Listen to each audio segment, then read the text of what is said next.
नमस्कार।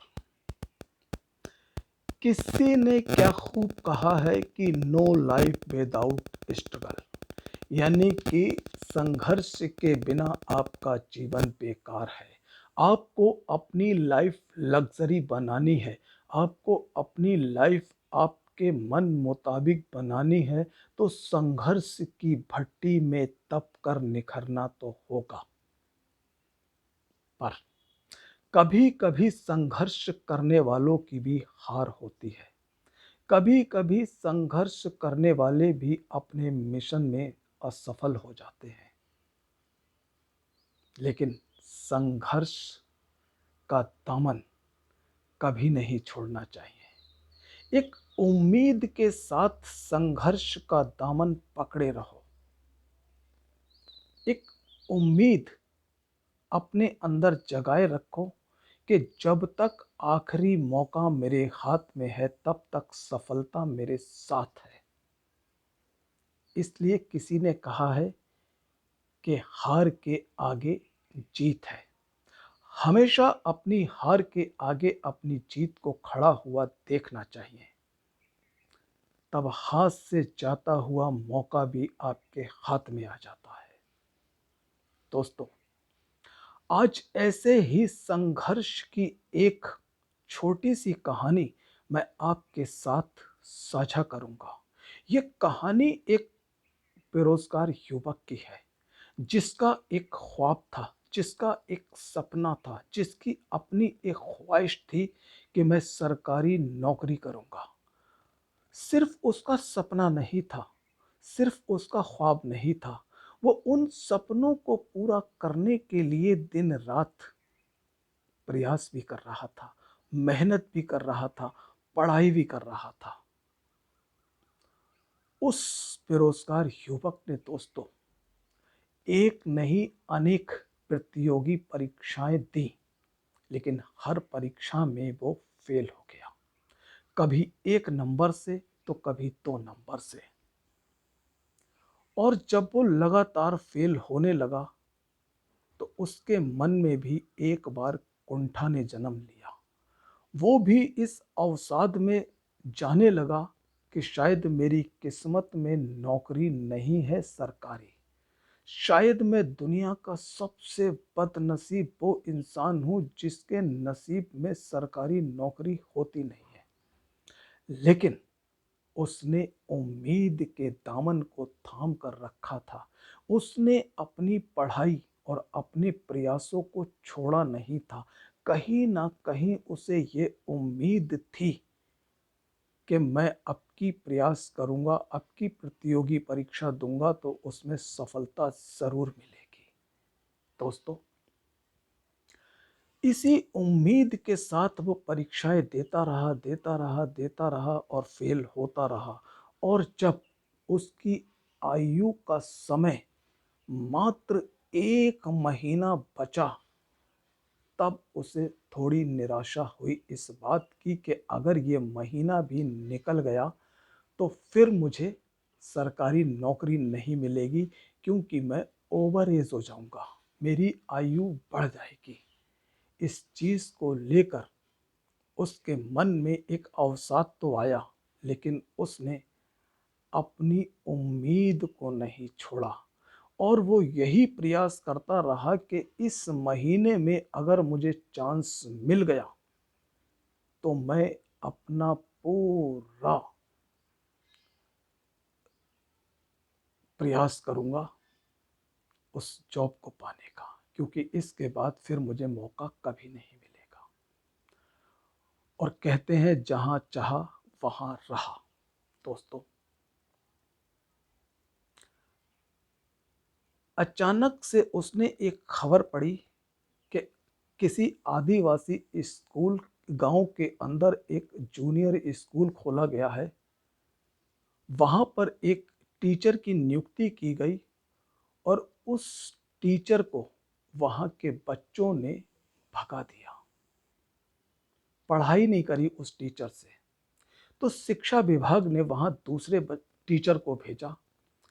दूसरे टीचर ने भी बहुत प्रयास किया उन आदिवासी बच्चों को पढ़ाने का, लेकिन बच्चे स्कूल नहीं आए। टीचर ने गांव के प्रधान से कहा, मुखिया से हेल्प मांगी, वहाँ के अहम लोगों से हेल्प मांगी, मगर नतीजा ढक के 3 पात रहा। एक भी बच्चा स्कूल नहीं आया। हार झक मार कर अपनी माथा पच्ची करके वो टीचर भी वापस आ गया। इस तरह 8-9 टीचर उस आदिवासी गांव के स्कूल में भेजे गए, लेकिन कोई भी सफल नहीं हुआ। अंततः शिक्षा विभाग के अधिकारियों ने उस स्कूल को बंद करने का निर्णय ले लिया। तभी ये युवक, बेरोजगार युवक, शिक्षा विभाग के अधिकारियों से मिला और उनसे मिलकर उसने कहा कि उस आदिवासी गांव के स्कूल में मैं पढ़ाने जा सकता हूं, लेकिन मेरी एक शर्त होगी।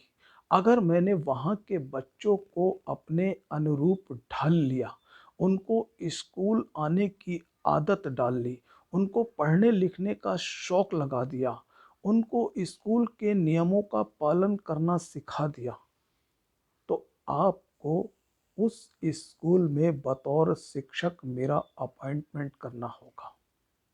शिक्षा विभाग के अधिकारी जानते थे कि इस युवक के पास ऐसी कोई डिग्री नहीं है जिससे इसको स्कूल का टीचर बनाया जाए। फिर भी उन्होंने उसकी शर्त स्वीकार कर ली।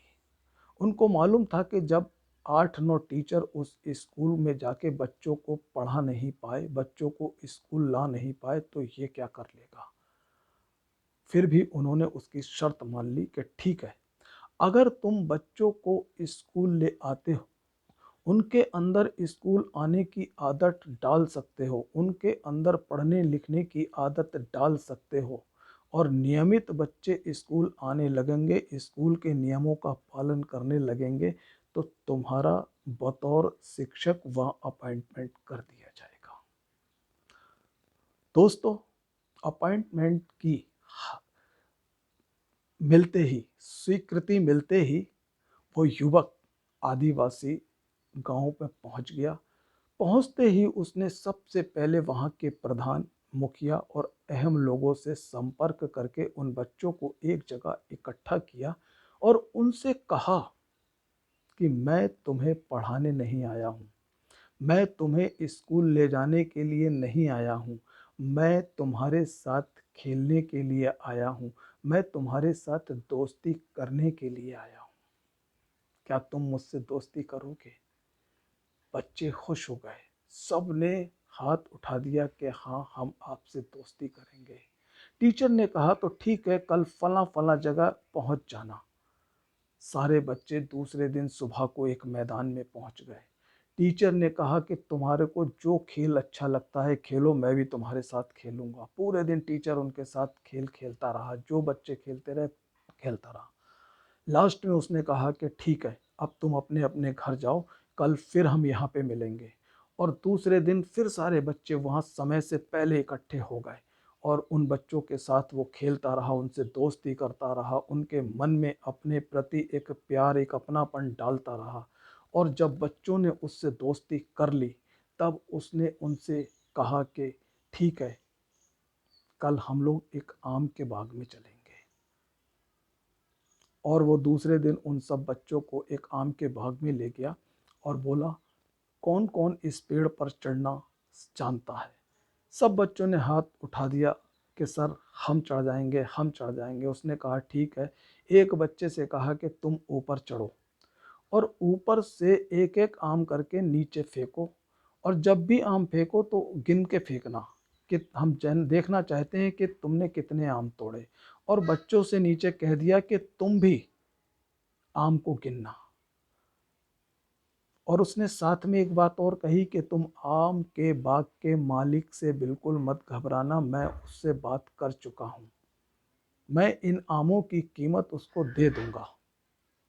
बच्चा फटाफट पेड़ पे चढ़ गया और एक-एक करके आम फेंकता रहा, गिनती गिनता रहा, नीचे बच्चे गिनते रहे। फिर उसने नीचे बच्चों को बुलाया, फिर लाइन से खड़ा करके उन सब बच्चों से आम की एक-एक करके गिनती करवाई।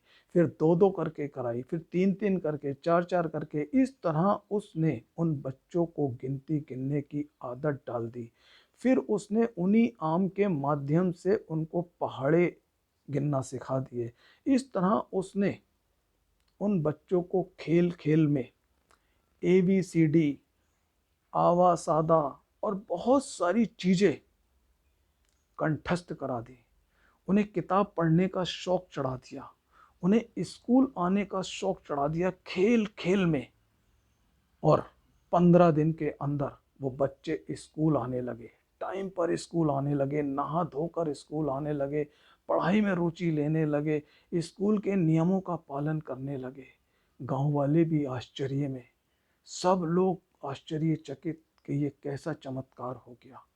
ये बच्चे तो जो इतने शैतान थे कि टीचर का मजाक उड़ाते थे, टीचर को पत्थरों से मारते थे और पढ़ने नहीं जाते थे, आज यही बच्चे स्कूल में बैठ के पढ़ रहे हैं और मन से पढ़ रहे हैं।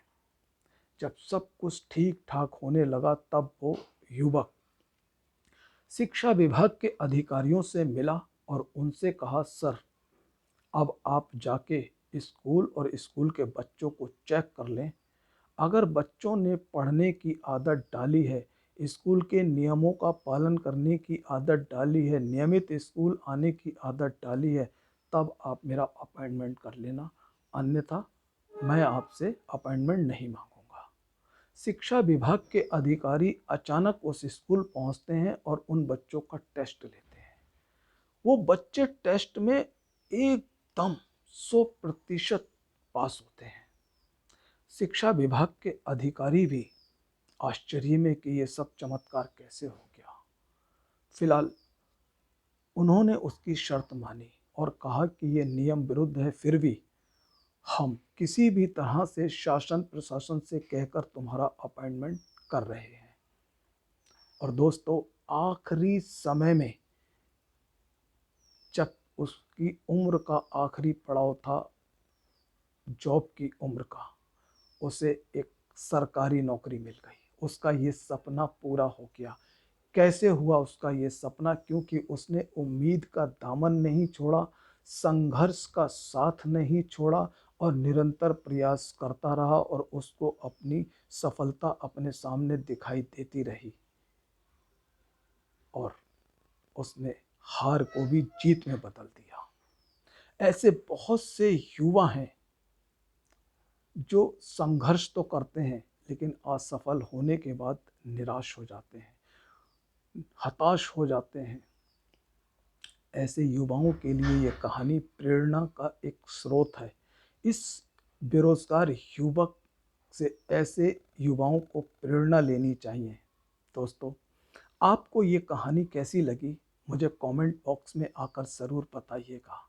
और हाँ, कहानी को लाइक और शेयर ज़रूर कीजिएगा। अगर चैनल पर नए हैं तो प्लीज़ चैनल को सब्सक्राइब करके मुझे सपोर्ट ज़रूर करिएगा। नमस्कार।